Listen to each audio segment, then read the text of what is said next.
How bad ideas grow big. इस video में मैं इसी सवाल का जवाब देने की कोशिश करूंगा हेगल के डायलेक्टिक्स को सेंटर में रखते हुए।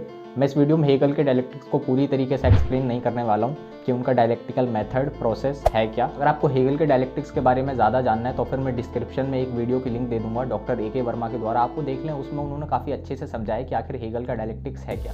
तो लेट्स मूव ऑन।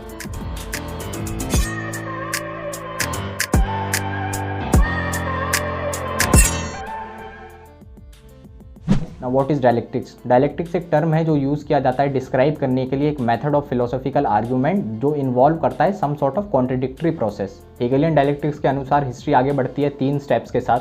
पहला थीसिस यानी जो वेरी फर्स्ट आइडिया होता है। दूसरा एंटीथीसिस जो इवॉल्व होता है उसी आइडिया से, बिकॉज हर एक आइडिया का नेचर होता है ग्रो करना। तो जब वो ग्रो करना चाह रहा होता है तब क्या इवॉल्व होता है, एंटीथीसिस, जिसके साथ कॉन्ट्रडिक्शन होता है थीसिस का। थीसिस और एंटीथीसिस में कॉन्ट्रडिक्शन के बाद जो हमारे सामने आता है वो होता है synthesis. Now let's take example. मान लीजिए हमारे दिमाग में एक आइडिया इवॉल्व होता है जो थीसिस होगा कि हम एक फैक्ट्री लगाएंगे, उसमें चीज़ें मैन्युफैक्चर करेंगे और उन्हें बेचेंगे और प्रॉफिट कमाएंगे। इसमें जब हम इसको ग्रो करने की कोशिश करेंगे तो क्या होगा, कॉन्ट्रडिक्शन इवॉल्व होना चाहिए, जो कि तब होगा जब हम अथॉरिटीज़ के पास जाएंगे परमिशन लेने के लिए और वो क्या बोलेंगे कि इसमें आपके ये प्रॉब्लम्स है, आप इनको दूर कीजिए। जैसे इसमें पोल्यूशन बहुत होगा, इसके लिए आपको बहुत बड़ी जगह चाहिए जो यहाँ पर नहीं मिलेगी। जिस जगह को आप मांग रहे हैं वो क्या है, एक आदिवासी एरिया है, वो आपको नहीं मिल सकता।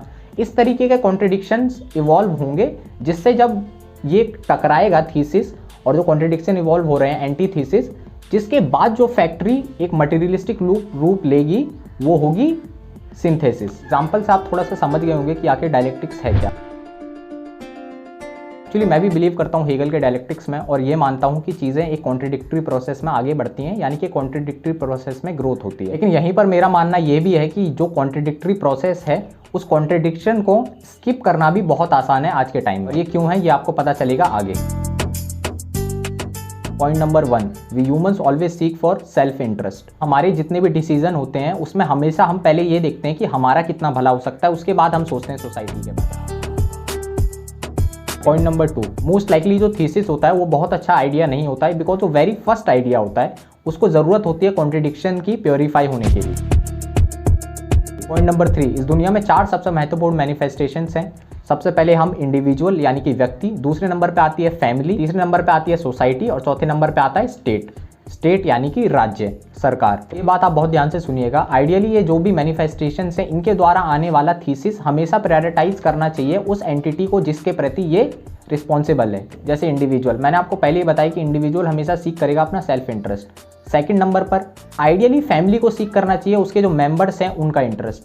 थर्ड सोसाइटी, सोसाइटी को सीख करना चाहिए हमेशा इंटरेस्ट जो उसके नीचे आने वाले जितने भी परिवार हैं उनका। फोर्थ स्टेट, स्टेट के नीचे आते हैं सोसाइटी, परिवार और इंडिविजुअल, यानी स्टेट सबसे ऊपर है तो उसे ज़्यादातर एक कॉन्ट्रडिक्शन यानी कि एक एंटीथीसिस की तरह काम करना चाहिए। और स्टेट से जनरेट होने वाले जितने भी थीसिस हैं उसमें हमेशा प्रायोरिटी होनी चाहिए सोशल इंटरेस्ट की।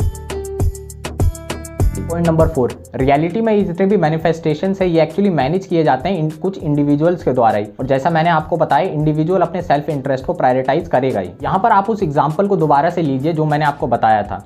अब वहाँ पर तो मैंने एक आइडियल सिनेरियो बता दिया था कि आपके अगर थीसिस में कोई प्रॉब्लम होगी तो फिर जो अथॉरिटीज़ हैं वो काम करेंगे एंटीथीसिस की तरह। पर असल में ऐसा नहीं होता है। असल में क्या होता है कि अगर आप सामने वाले का इंटरेस्ट पूरा कर सकते हैं, यानी सामने अगर एक इंडिविजुअल बैठा है और आप उसका इंटरेस्ट पूरा कर सकते हैं तो फिर आप वो कॉन्ट्रडिक्शन स्किप कर देंगे, यानी वो आपको नहीं बोलेगा अपने आइडिया को प्योरीफाई करने के। इससे हमें क्या पता चलता है कि वो जो अथॉरिटीज़ हैं जो बनाई गई थी ताकि वो काम करेंगे एंटीथीसिस की तरह और अपनी थीसिस में प्रायोरिटाइज करेंगे सोशल इंटरेस्ट को, उनमें जब एक्चुअली एलिमेंट आ जाता है सेल्फ इंटरेस्ट का, यानी उनको हैंडल तो आखिरकार एक इंडिविजुअल ही कर रहा है ना, यानी कुछ इंडिविजुअल्स का ग्रुप होगा और वो तो अपना सेल्फ इंटरेस्ट देखेंगे। तो अगर आप उनका सेल्फ इंटरेस्ट सेटिस्फाई कर पाते हैं तो आप स्किप कर सकते हैं वो कॉन्ट्रडिक्शन।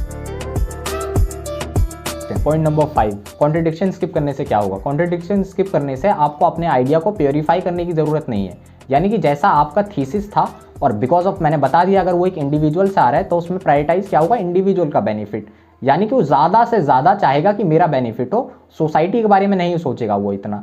तो उसका जो बेनिफिट भी ज़्यादा हो रहा है और उसे प्योरीफाई करने की तो ज़रूरत नहीं है। अगर वो प्योरीफाई करता तब उसका बेनिफिट कम होता।